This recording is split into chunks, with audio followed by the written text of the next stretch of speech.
Hello, everyone. Welcome to the POAP Community Call number 38. Today is September the 28th, 2022. So glad to be here with you. We got plenty of people up here today having a very, very exciting time with two guests. So first, we have Ryan, who is a co-founder of IYK up here. Hello, great to have you. Hey, happy to be here. And we also have Nick, who is the founder of ENS. Great to see you up. Hey, pleasure to be here. And then we have the usuals. We have Nixorokish from POAP.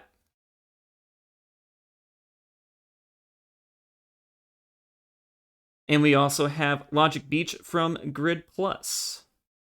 Hey guys, good to be here. And then, of course, we have iDecentralized as well, POAP Growth Manager. Good sir, hello. Yo. All right, so we have quite a bit to talk about today. Oh, actually, I should say, and I'm Mr. Mojo. Great to be here. Anyway, so I'm just so excited to get into what we're going to talk about. But all right, so as many of you know, we use guild.xyz to distribute our POAP in this call.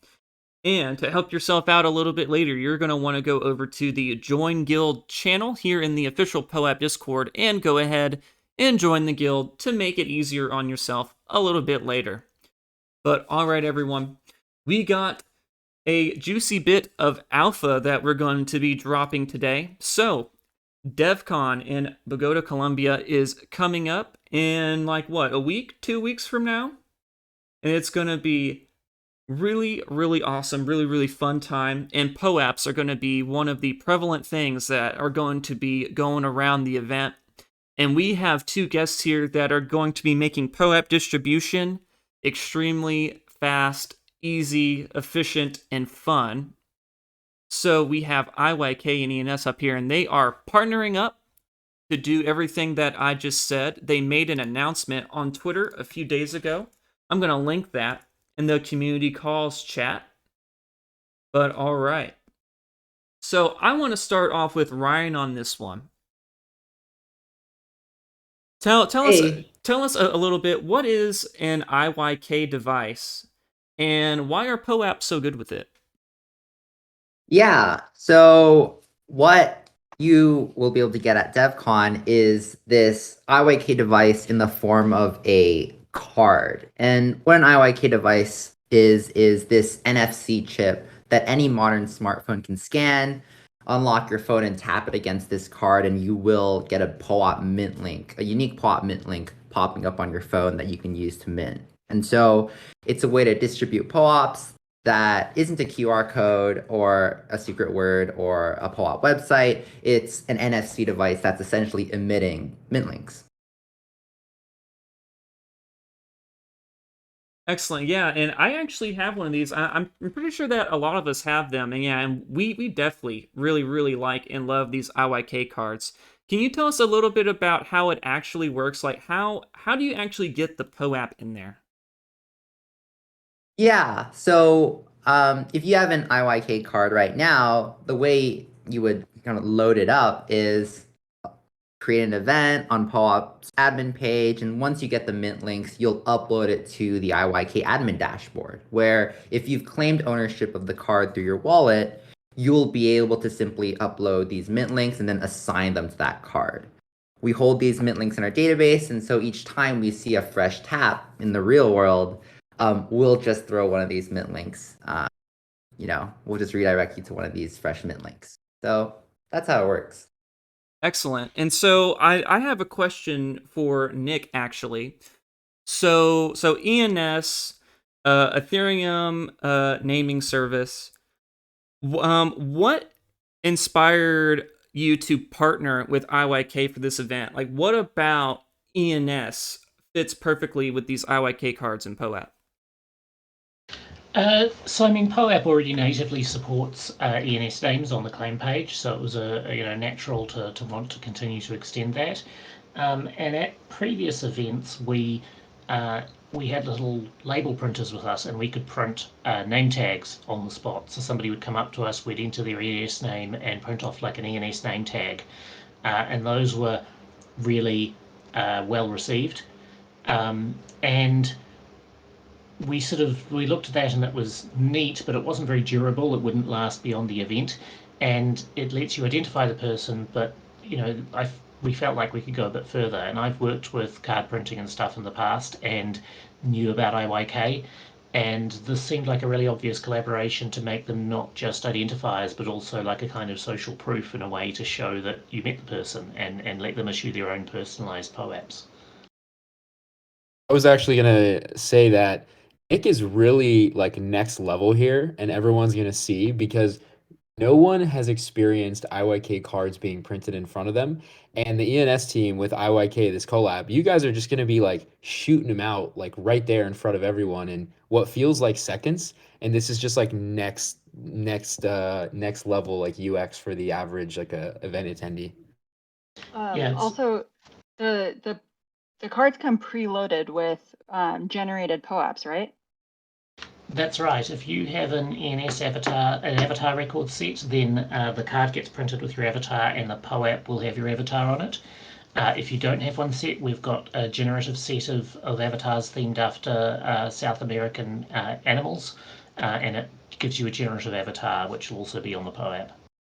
I think that's the craziest part, because I was talking to the IYK guys a couple minutes ago, and I got an IYK card at my last ECC, or the last conference that I was at, and I didn't set it up because you're super busy at a conference. That's going to be the sexiest user experience, just having them already have the POAP loaded on there.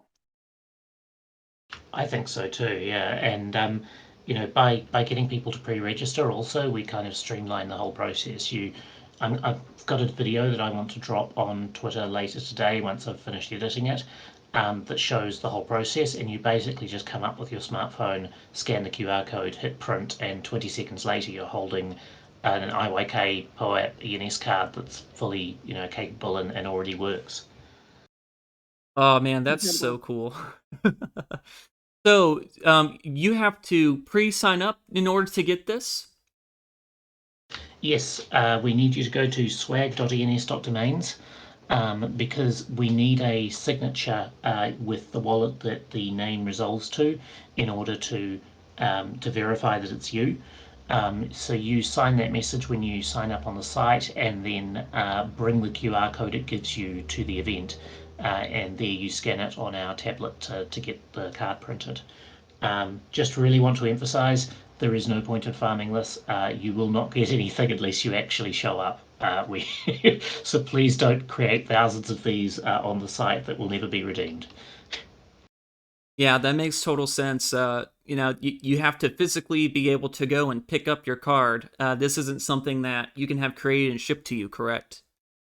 Not yet. Not yet. So are there any plans to have this be something that you can order and ship to you?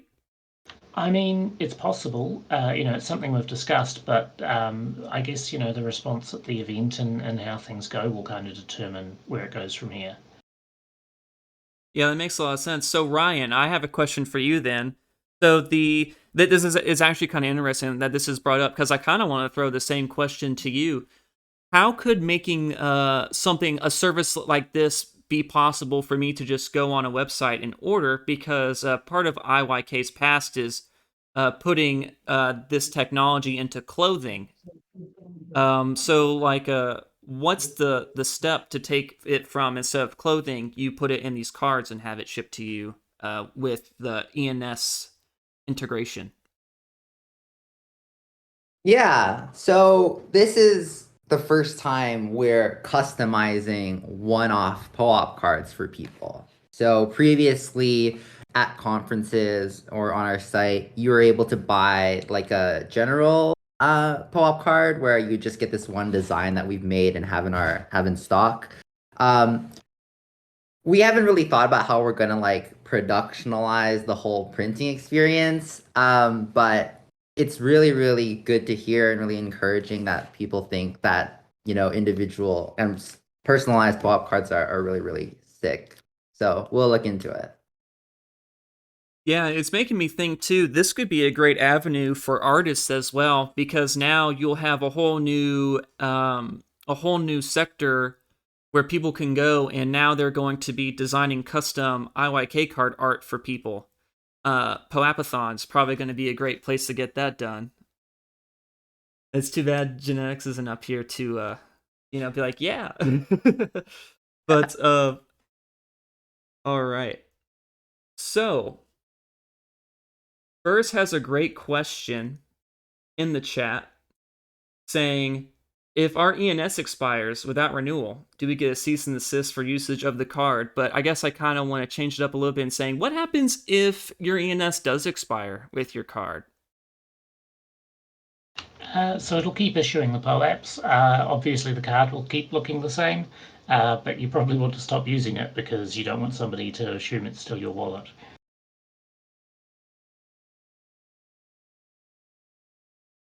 Excellent. Is there any other questions that people up here on the panel want to ask? I actually asked one in the chat, and I'll just give a rundown for people who are not reading it. I asked if you accidentally get a read from one of these cards, does it destroy a mint link? And the answer is yes, but Ryan says you do need to wake your phone and hold it within 2 centimeters. So having your phone asleep and in your pocket shouldn't be a problem. So that's what I needed to hear. That's really cool. And another question is, does IYK still offer the circular patches, and can we have those customized? I know that would require like CNC stitching, but is that an option?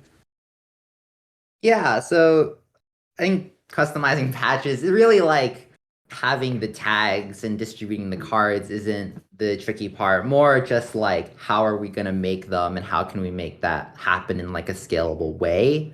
And so this is the first time we're doing customized anything. And so the different form factors, like if cards go well and patches, I guess, are going well, we can theoretically kind of port that experience to any form factor, whether it's like the patch or the card or even like the discs that people have seen going around. So yeah, I mean, it's all possible.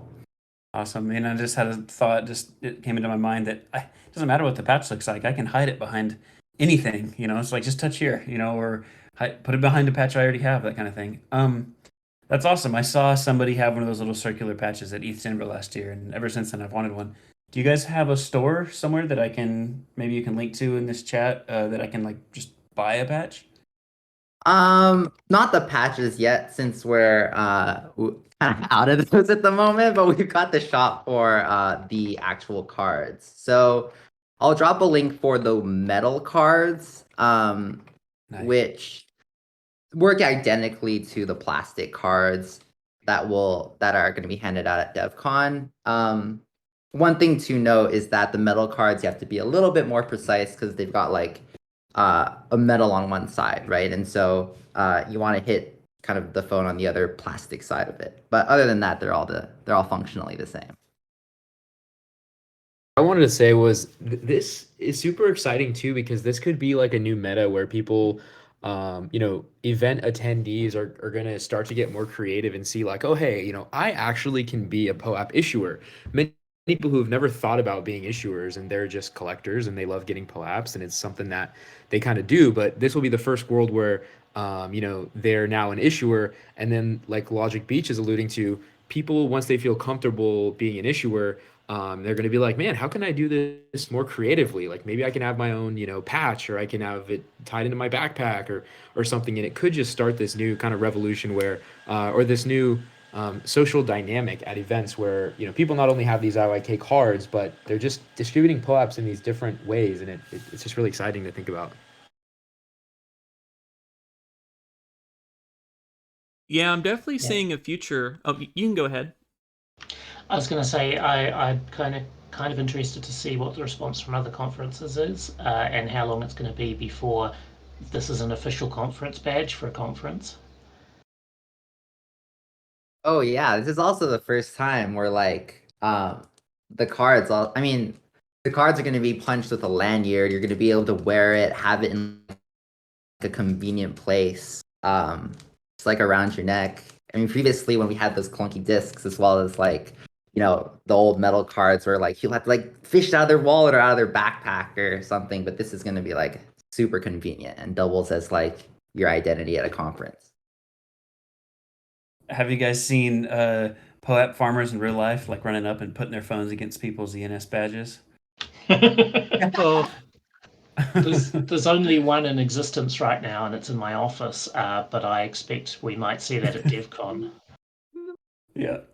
I volunteer to be that farmer. yeah, as Genetic says in the chat, I can definitely see a future where you have an IYK patch on your shirt, like on your shoulder or something, and it can go two ways. It can go proving that you own that shirt through an NFT, or maybe even being like that's how you give out your POAP. Like it's your POAP shirt. So you know that if somebody meets you at a IRL event and they see you wearing your POAP shirt, they know that they got to tap your shoulder and they're going to get their POAP saying that they met you. Yeah, we've actually seen G Money actually pioneer this last year, where for the entirety of last year, whenever he was at a conference or just visiting different events, he was carrying one of our chips either under his jacket or in his bag. And so if you met him, he would say like, tap my bag to get my POAP or tap my shirt. And what he didn't tell people at the time was that anyone who claimed that like I'm at G Money POAP IRL would receive a free mint to his Admit One community. But that is what ended up happening, where like him kind of memorializing who he met in real life, he was able to identify those people later and give them like a cool perk, right? And I just think that's like super awesome.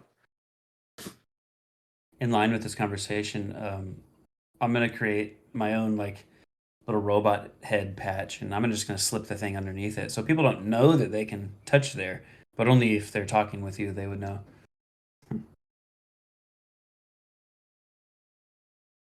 Anthony, Ryan, how did IYK get hooked up with POAP?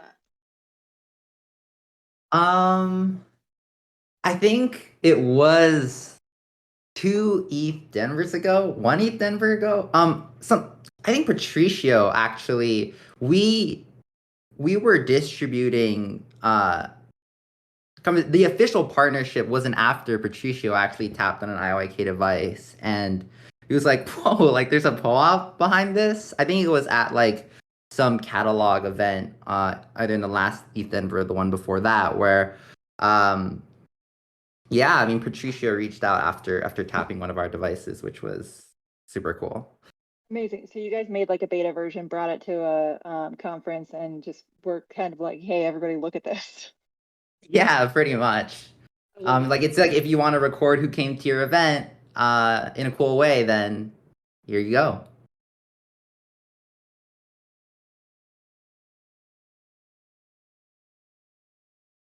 all right. So this has been pretty fun. I think we're going to move on from now just so that we can hit a few more things. We're definitely going to come back to talking about IYK things and some ENS things a little bit later, but I do want to shift our conversation just a little bit.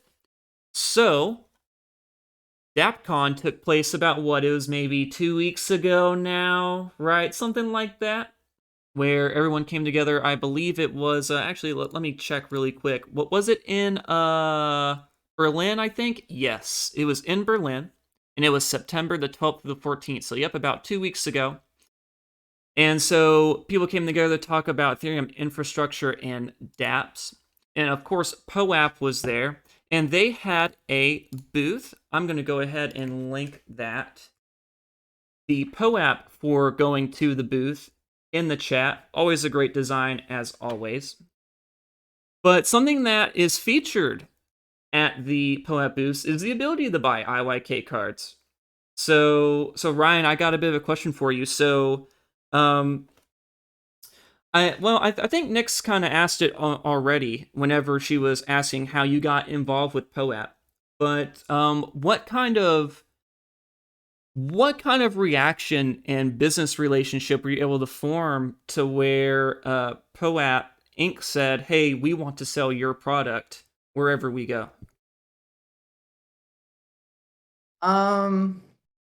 Yeah, so at the beginning, I mean, I think Patricia just thought it was cool. There was this disc, right? And what started was like the POAP team getting a few of the discs and bringing them around to conferences. The cards actually came months after that, where Patricia was like, what if I could like do this from my phone, or what if I could have something that's like more portable, or like, is there something that I can just like keep with me all the time? And that's when we got kind of started thinking about these different form factors. And when we came out with the card, uh, it just made sense to open it up. And so we were making them POAP. Well, the first people to actually get POAP cards were like the POAP employees. And from then, we've just scaled it up to where like they're at conferences now. And the arrangement really isn't all that complicated. It was more just like POAP employees being like, more people need to have these, and just buying more from us to sell at conferences. Yeah. Excellent. Do you think that that they're doing good for you? I posted in the community calls channel what it looks like whenever you go to buy one of these IYK cards. They have a nice wrapping around them, and it gives some information about it. Is that something that POAP made, or is that something that you had to present to them? Oh, that was something that POAP made. Those are Yeah. killer. Those are amazing. Yeah, They I was gonna say Hans and I from the design team work together on that, and I help with the copy, and they have just like insane design prowess. And what's interesting, Ryan, is what we kind of took from that is like we looked through your guys' brand, and like kind of branding and stuff like that, and you guys really had this nice meme of like physical meets digital, and so that's where we tried to tie that into the kind of the packaging there, which hopefully comes across well, and we can always iterate on it.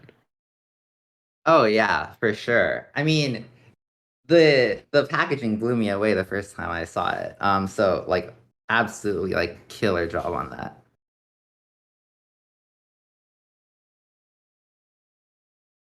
Yeah, it's really great to see the collaborations that are able to happen, because you have a product that is able to help distribute POAPs in a way that is done really well.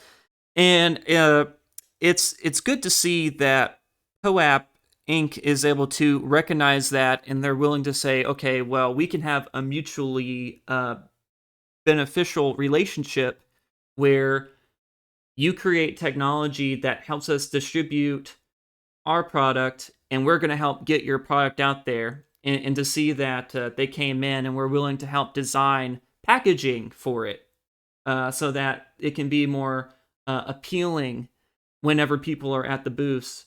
I think it's wonderful. Yeah, I think there's this common goal of like we all love POAPs, we love what POAPs can do, and like every there's always like new ways that people use them. And I think like for us, it's just like this is an extra way to distribute POAPs. And the QR code might be best for some people, the secret word might be best, but in some situations, like an NFC device is the best, right? And giving people more options and creating packaging to make all of those options more accessible. Um, it's just all like really healthy collaboration at the end of the day, where like we're just all POAP lovers, and this is what we do.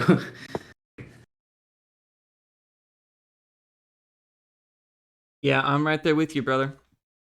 But all right, so there was a YouTube video that Patricio made an appearance on. It's on the Interop with Sebastian Couture. I'm going to go ahead. I want to link that video in the community calls channel here, and I want to talk about a little bit of the main focus points, the main beats of this interview. And Anthony, I think you might be able to talk on this a little bit, since you're very intertwined, being the growth manager and everything. But in this interview, there were quite a few questions given to Patricio. Things like what's the roadmap for POAP? What are things that POAP is looking to do? And what's kind of the thought process that they have on certain things? And so one of the first things that they talk about is what even gives POAPs meaning? And Patricio, he talks about how, it's very focused. You can't just make a POAP for anything. But, being able to keep the integrity of POAPs is what makes them good. And then he also talks about working on selective privacy at scale, which I think is a really interesting topic. Are you able to give us a little bit of like thought or insight as to what selective privacy actually means, or could anybody on the panel maybe be able to do that? Yeah, great questions. Always good to hear questions that the community are thinking or users are thinking. There was kind of a lot there, like things like the roadmap, things like what brings POAP's meaning. Are you wanting me to address in particular like about selective privacy, or did it touch on those different things, or? Yeah. So in during the interview, they were talking about how some people may be adverse to minting a certain POAP because it might dox them, or it might help people sort of figure out where they're at. And so being able to find a solution that says, hey, like you can't necessarily look at these kind of POAPs, or how am I trying to put this? I do Sure. apologize for kind of No, losing my no, train of thought on this one. it's Uh, okay. No, it makes sense. It makes sense. What I'd say is that there's varying degrees of interactions with an address interacting or claiming a POAP. I think there's like one example which is going to be really prevalent at DevCon where you have someone with an ENS name who is distributing POAPs via their ENS with a physical IYK card and are giving it to someone else. Anyone who is claiming those, if they claim it with an ENS and that ENS ties to their real name and their real identity, it's probably very easy to know who it is and where they've been and etc. And a lot of people really enjoy that, right? It's like a badge of honor. If you do anthonybertolino.eth or poap.eth or nickjohnson.eth, you can kind of see maybe where we've been and what we do and things like that in regards to POAP. Now, I'm not the most technical, but I know there are certainly advancements being made in like ZK technology that likely will allow NFTs, whether those are POAPs or others, to be able to be hidden or masked or be able to essentially not, if you want to prove you have a POAP, you can prove you have it without revealing what wallet it's on. Dealing with pseudonymous addresses and public POAPs, and whether it's tied to an ENS or not, it brings in a lot of questions, and there's a lot of tracing that can happen. But I think it really depends on the issuer right now on how they want to treat that. And ultimately, I think there will be privacy preserving technologies that allow you to claim POAPs or prove you own POAPs without giving up full privacy. And I'd be interested to hear if Nick has ever thought about this as well. Even, ENS really is like a way to identify yourself on chain. And so maybe you have thoughts around ZK or privacy, etc. Yeah, I think the example you raise where your goal is to prove that you own certain POAPs without revealing your identity is a really good one for POAP that unfortunately doesn't really apply to ENS because the use case there is generally resolution. It's a bit trickier for ENS because if I transfer Nick.eth to another account, you've got a pretty good guess that those two accounts are both mine. And no amount of like Tornado Cash-esque mixer is going to change that fact. So we generally advise people to sort of practice wallet, safety and sort of try and establish separate accounts for separate identities as a general best practice. Um, and so, tools like tools like Umbra that allow you to fund other accounts so that you can register names with them and keep them separate will be useful. But these kind of ZK proofs are more suitable for something like POAP, I think. I know some people were playing around with that idea, and I know Sysmo has done some sort of ZK badging, but it's just not something I've really dug into. So I know privacy is obviously like a super hot topic, and I think it remains kind of a core ethos maybe of a lot of the cypherpunks or Ethereum people or just crypto Web3 people at large. And so I'd say people will probably continue testing these things and eventually I'm sure something will come up that's really really valuable and hopefully gets large scale adoption. But it's interesting you mentioned Umbra, right, Nick? Because like not a lot of people are even aware of Umbra, but that's a great tool made by two great devs. And just devs are always spinning up new things, and it's interesting what gets traction and what doesn't. Yeah, agreed. yeah, being able to keep people safe is definitely something that is important. It's something that POAP will want to be able to put into their protocol. But moving on to a different part, so there is also a little bit of talk about excitement with some mainstream partners like Warner Music Group, and Patricio was talking about how bands like Red Hot Chili Peppers, for example, were using them already, which I think is fascinating. But he also talks about other uses for POAPs too, like having POAPs for seeing movies, for example, or POAPs for attending educational classes. And in the past, uh, Regal, who is a large movie theater chain, they had this kind of program where you would get a crown if you went and saw a movie, and it didn't really work out very well. But I did think it was very fascinating. But I do kind of have a question for you, Anthony. Is there some sort of partnership in the works to get POAPs for seeing movies? Do you know anything about that? I can't say that I know about that. I'd say that it's pretty interesting. We have, some of the biggest brands in the world reaching out all the time, wanting to drop POAPs. And me coming from a marketing and growth background and familiar with press and earned media, it's kind of incredible the footprint, the brand footprint that POAP has and the who's who of who's trying to get in the door and issue POAPs.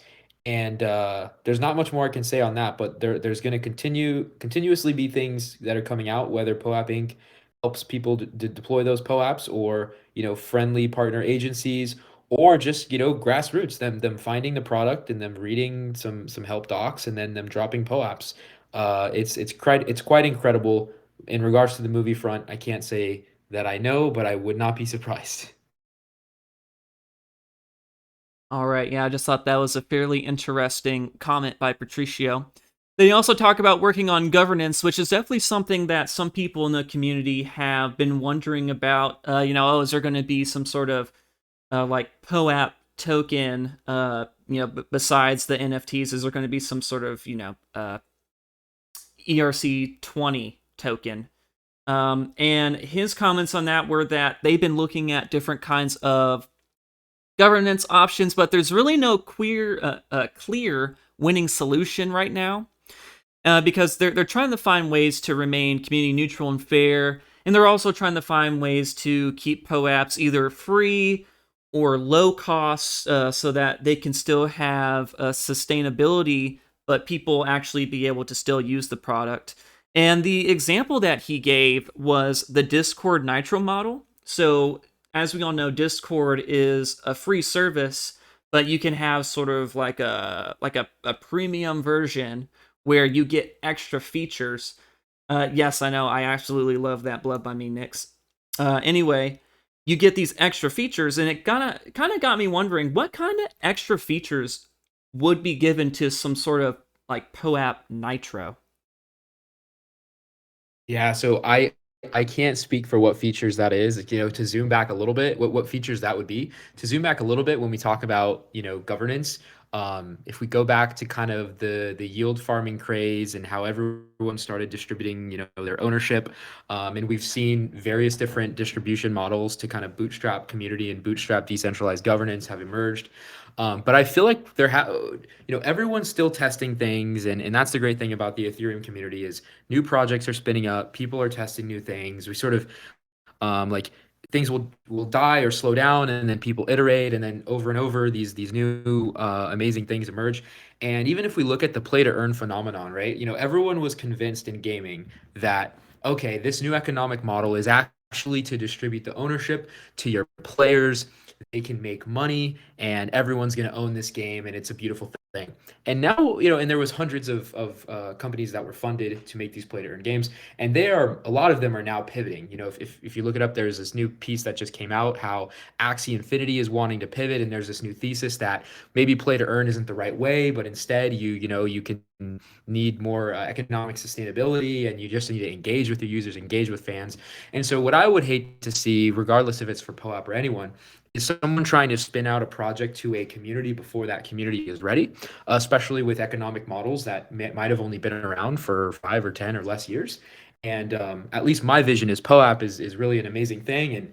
And there's a lot of amazing things in Ethereum, and when something gets owned by a community, I would like it to be done really right, and I think it's really early. Moving forward to premium features, but that's a whole different thing, right? I think you can make products really, really sexy. You can make products have really, really cool features like Discord does, and maybe some of those features are only accessible to certain subsets of users.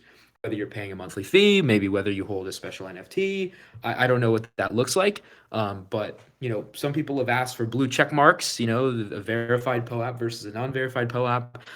There's a lot of different cool features I could see spinning up, and that'd be really fun to kind of hear what the community has, or anyone here. But yeah, sorry for the rant, but those are my thoughts.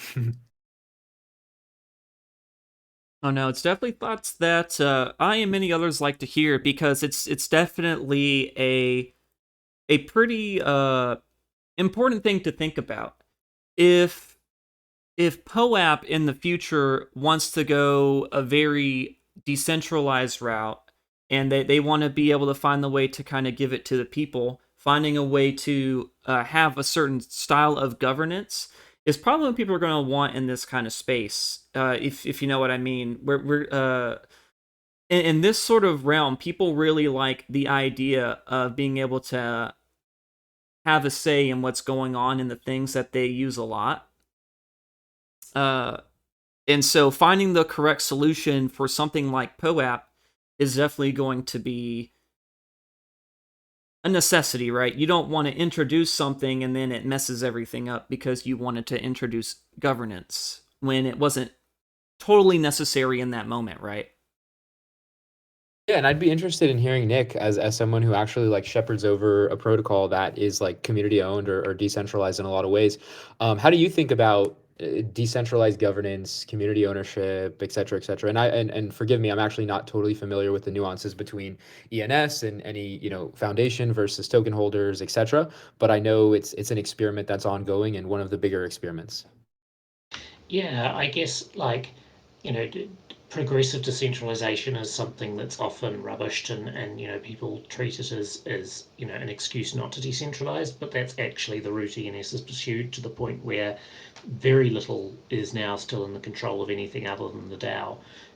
We've got one component that hasn't yet been transferred to the DAO, and that's control over the root TLDs.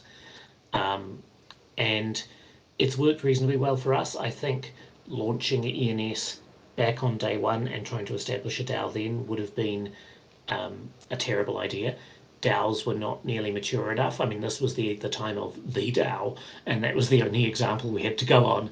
And it would not have been a good time to try and institute, on-chain voting for governance decisions.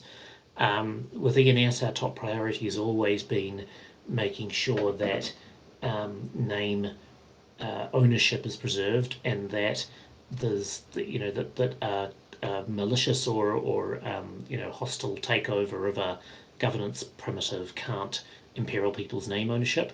And so it's been a process of both gradually decentralizing the governance, but also removing as much governance as possible. So, we removed the ability for anyone, including the DAO, to revoke ENS names or to change their ownership before we ever, moved everything to the DAO. So, where possible, just remove control entirely, and where not, decentralize it. That's super interesting. And so could you actually, and maybe you kind of alluded to this, or maybe that's already the case, ENS theoretically then ossifies over time, at least the core contracts and things like that. Is that correct? Sorry, at what over time? It ossifies, where there's no need to build new contracts and maintain new things, and sort of like Bitcoin or like a MakerDAO theoretically. Well, not MakerDAO, I guess like LUSD or RAI that doesn't have governance. Is that the case? Should it ossify over time? I don't see that as a goal. What I do see is like identifying what parts need to be effectively made immutable in order to provide certain guarantees. So with the ENS's structure, the registry is immutable. So that can't be upgraded, but it's as minimal as possible. The registrar for .eth is now immutable, but users don't call that directly to register names. They call a controller contract, and that controller contract can be changed by the DAO. but the registrar enforces what the controller can do, and it's limited to registering new names and extending registrations on existing names. It can't transfer or delete or anything like that. So effectively what we do is we make immutable the things that we believe don't need to change, while still opening flexibility for the things that will have to evolve over time. And I don't think we'll ever lock in the controller for all time, because there's always going to be changes to make, and because we've minimized the attack surface of having that. Awesome. I really appreciate that color. Thank you. Yes, definitely. But all right, so see how much time do we have here? Ooh, man, we're already 40 minutes in, y'all. That's crazy. It's been flying by. Oh man.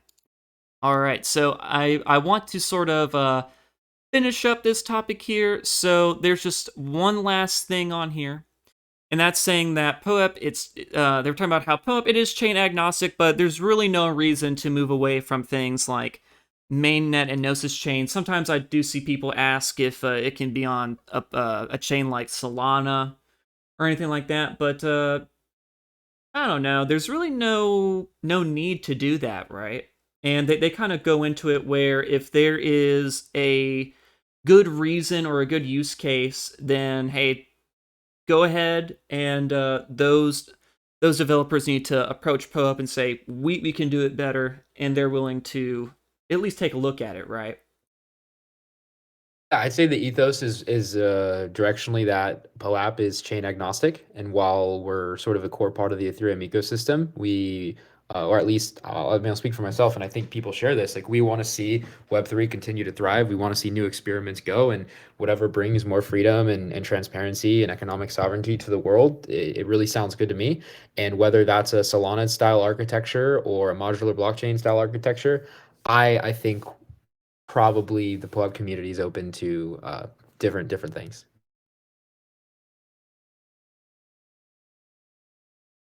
Yep, definitely makes sense to me. But all right, so that was a little bit about POAP at Japcon. Now I do want to take a move on to the community spotlight and talk a little bit about the two guests that we have on here today. And I want to start off with Ryan. So I want to talk a little bit about the origins of IYK with you. So what really made you and Chris start IYK? Yeah, so we actually met on Discord last year. Chris is my co-founder. We met like through a mutual friend over Discord when we were all doing a hackathon project together.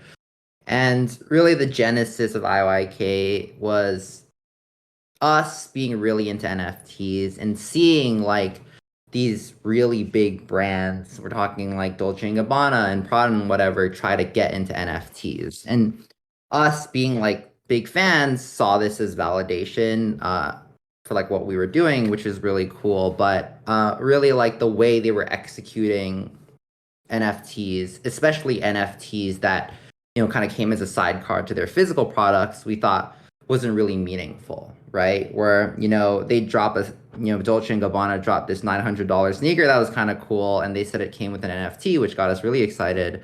But, the way that worked was you'd get this like code on your receipt, which you'd put into their like online form, and they just airdrop you something. And them not really doing anything with those NFTs, them kind of like, sweeping it under the rug when their next drop came, really like left a bad taste in our mouths, where we wanted to create tools for brands to really use NFTs in a way that's like more like empowering the physical world as opposed to like just throwing it in the bag just because it's cool. And so IYK's kind of whole mission is to connect the physical and digital worlds in a way that makes you as the consumer kind of feel more recognized, feel a closer, kind of more meaningful connection with the brands, and then also give the brands like really cool ways to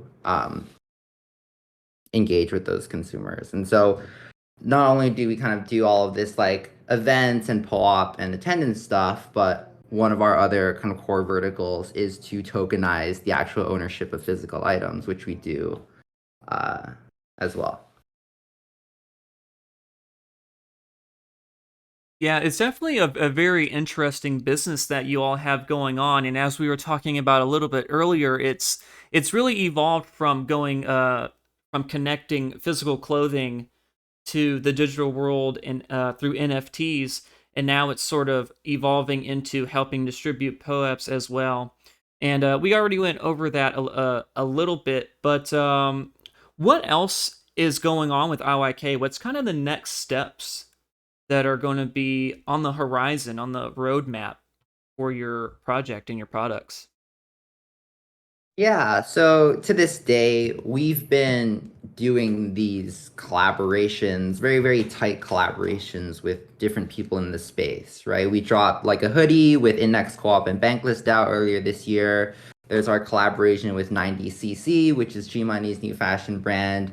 We've been collaborating with POAP on distributing these POAP cards, and all of this is really building on the stack that we have for NFC and for like kind of self-service kind of smart NFC products, right? And our goal over the next few months is to give people the tools to build all of these activations themselves, where you can plug into IYK tooling and be able to replicate something like the G-Money drop or the Verite drop or the Bankless DAO drop for yourself, without us having to do all the heavy lifting and operating in like a very like kind of like an agency model, right? And so coming up, you'll see us be more of like a platform where we'd like to empower people to create their own drops using our stack.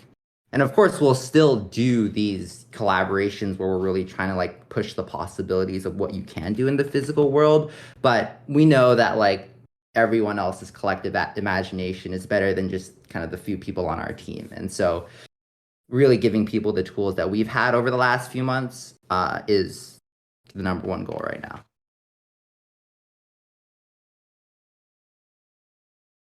Yeah, man, that's really awesome. It's really great that you're able to get into the space, you're able to find your path, and you're able to really be pioneers in it, right? There's no one's really doing exactly what you're doing, and I think that's why you've been chosen to be able to do all those kinds of activities and have all those opportunities.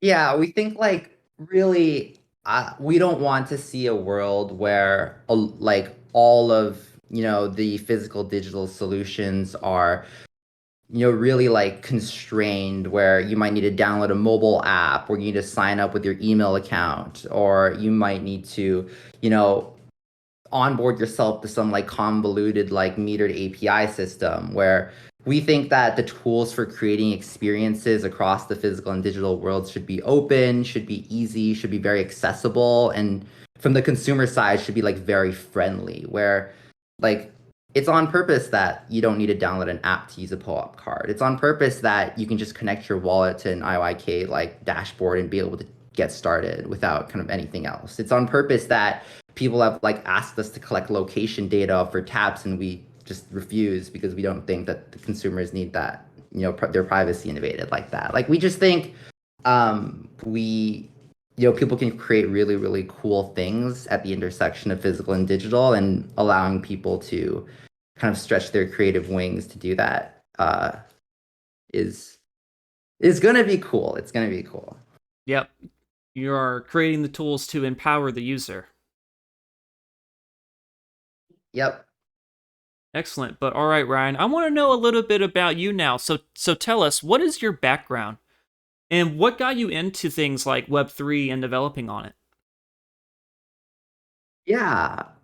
So I come from like a software engineering background. And the first job I ever got was actually working on enterprise blockchain stuff. So I was writing smart contracts in TypeScript, if you can believe it, and working on like this platform called Hyperledger, which is this like enterprise blockchain system that IBM made, and working for like some of these big construction companies in Canada doing some enterprise blockchain stuff. And at that time, actually, like I was working in the blockchain space, but it was like so like corporate in the company I was working at, where I didn't actually learn about Ethereum and all this like open source work until a little bit later. where I started kind of tinkering. I ran like a crypto mining rig for a bit and eventually like just made the full switch. Last year in 2021, when the tooling really matured and NFT drops were getting really like popular, I helped launch a bunch of drops. If you're familiar with like your Legends of Veneri or Savage Droids or like Meebit DAO, I helped work on those projects before doing IYK. Wow, cool. So you pretty much started your career in Web3. Like, whenever you graduated, did you go straight to Web3 then? I did not graduate. I Ah, but not did I. It's okay. yeah. Nor did Um, I. woo, here we are. Dropouts unite. But yeah, I mean I wouldn't call it Web3. It felt way more akin to like building like a closed, but still collaborative, but still closed system, as like kind of most enterprise blockchains are Cool. So before what? getting Web3 pilled.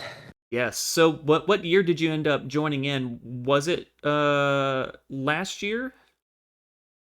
So I think it was probably I started like mining and doing whatever in like 2017, 2018. But my first kind of dev experience was at ETH Waterloo 2019. Um, that was like my first ETH hackathon. And so I'd been kind of like self-learning before that, but that was I think the start of my like dev journey. Did you participate in that hackathon? Yeah, I did.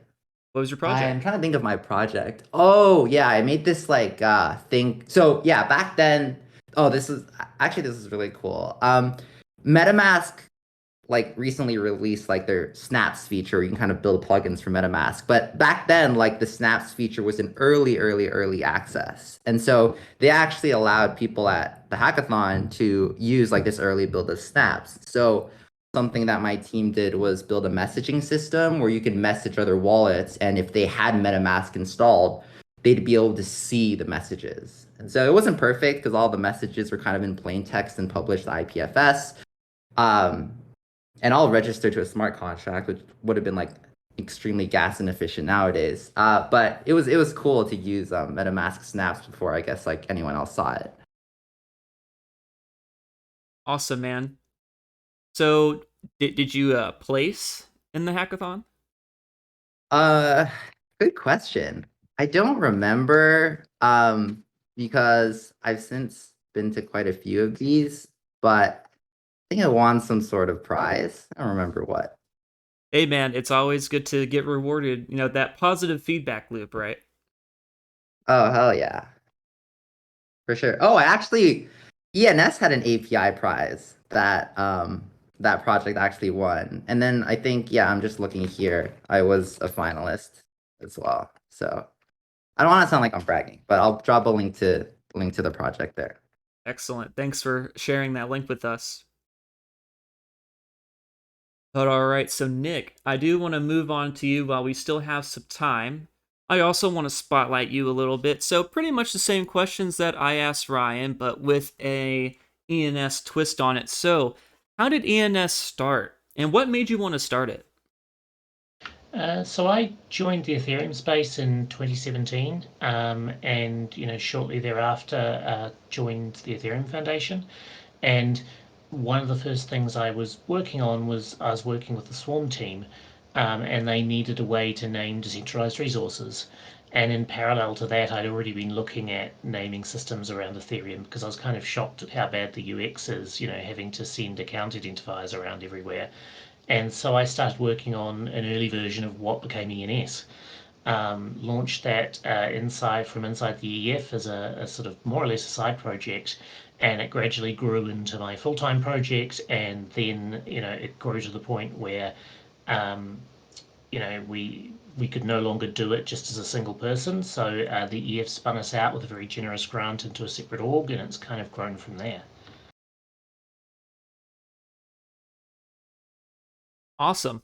And so when it comes to ENS, whenever you first got it started, what kind of things have changed over time? How has it evolved, and like what sort of challenges have arisen as you've gone through this over time?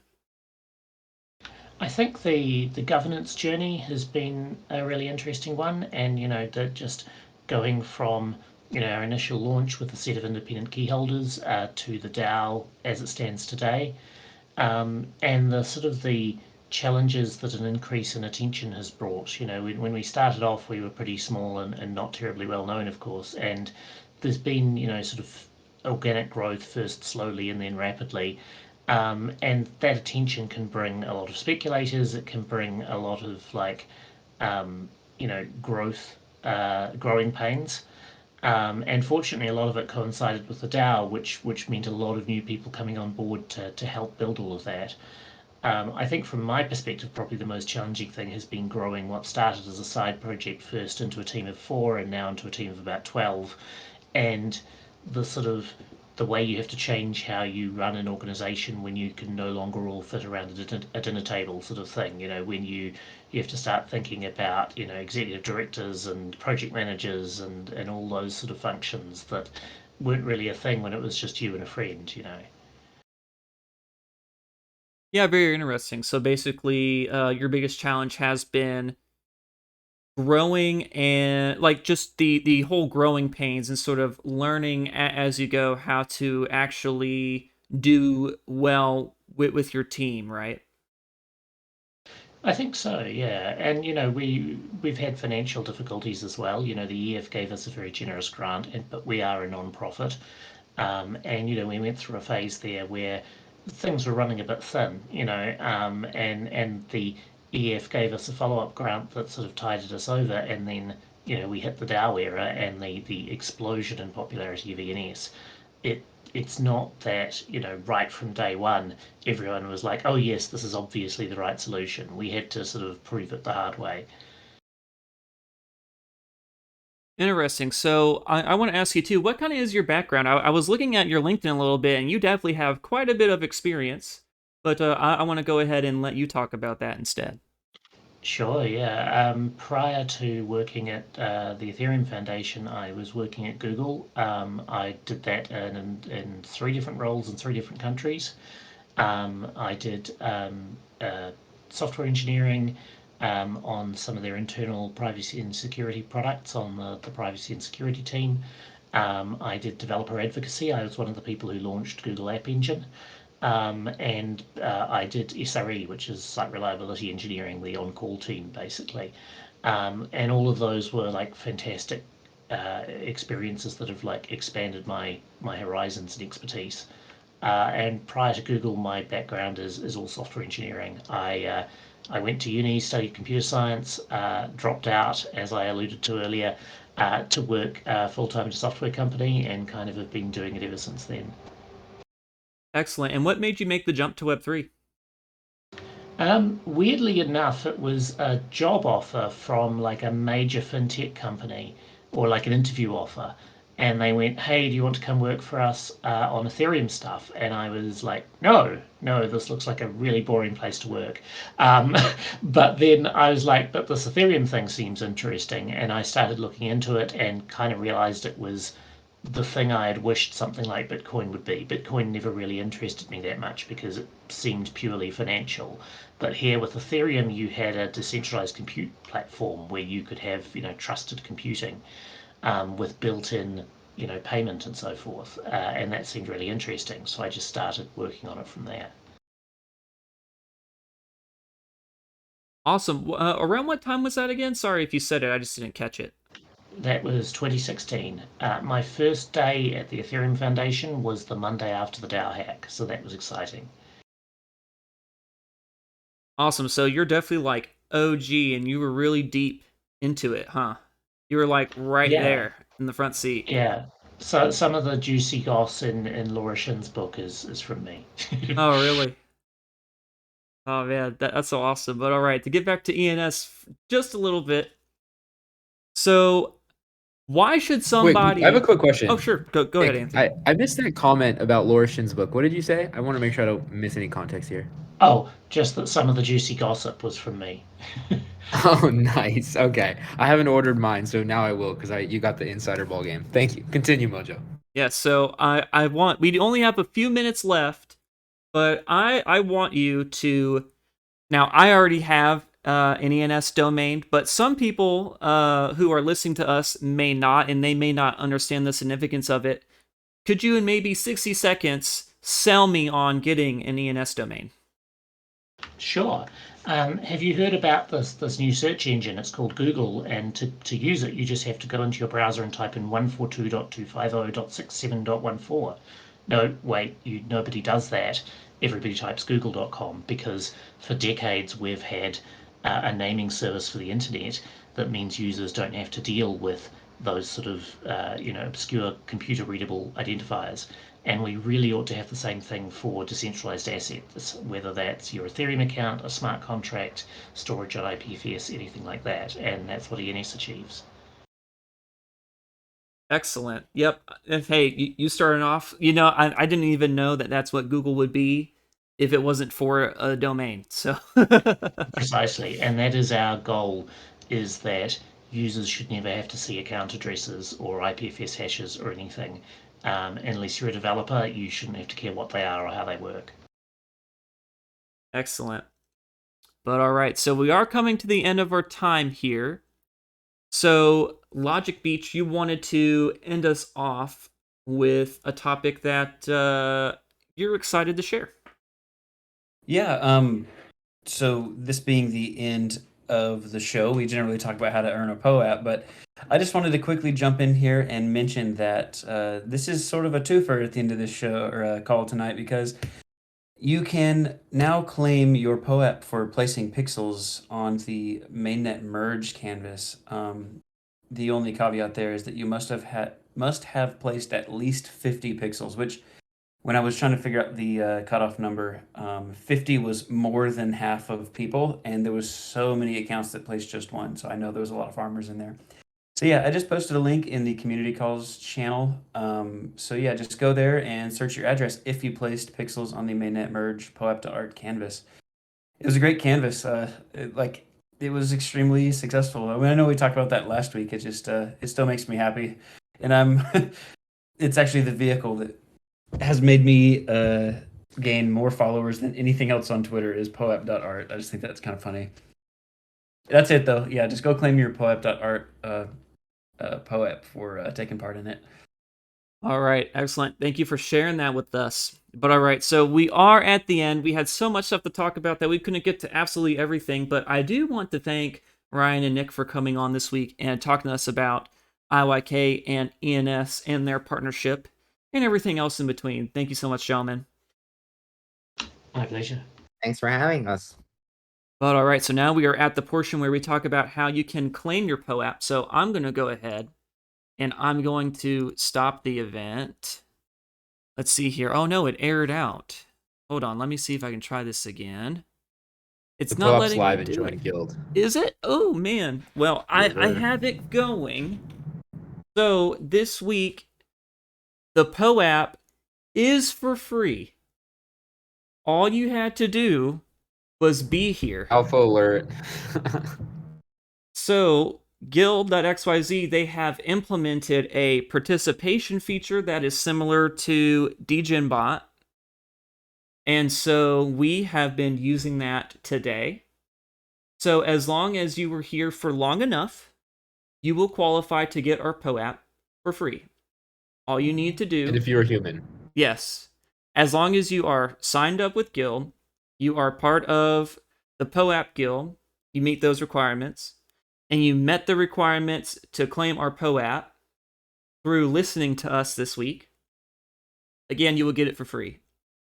If you did not meet the listening requirement, you will not be able to claim. Mojo, thanks so much for hosting this week. You're welcome. Yeah. Thanks, Mojo. Now, I'm trying to see, is everything going well? Because for me, it says that it's pending. I claimed. You were We able might to have ran claim? out of POAPs. I claim. Or maybe you're not a human. When I try to stop the event, it says, unfortunately, it's not working. Like, hold on, the exact error. I already stopped the event. Okay, so, maybe that's why then. Yeah. Excellent. It's all taken care of. All right. Thank you for that, for pointing that out to me. But all right, everyone. Thank you so much for stopping by and listening to us this week. Glad to have everyone here. And we'll see you next Thanks for Wednesday. hosting. Yep. Yeah, thank See you everyone all. next This was week. fun. Thanks so much. Ciao. Yep. Bye-bye, everyone.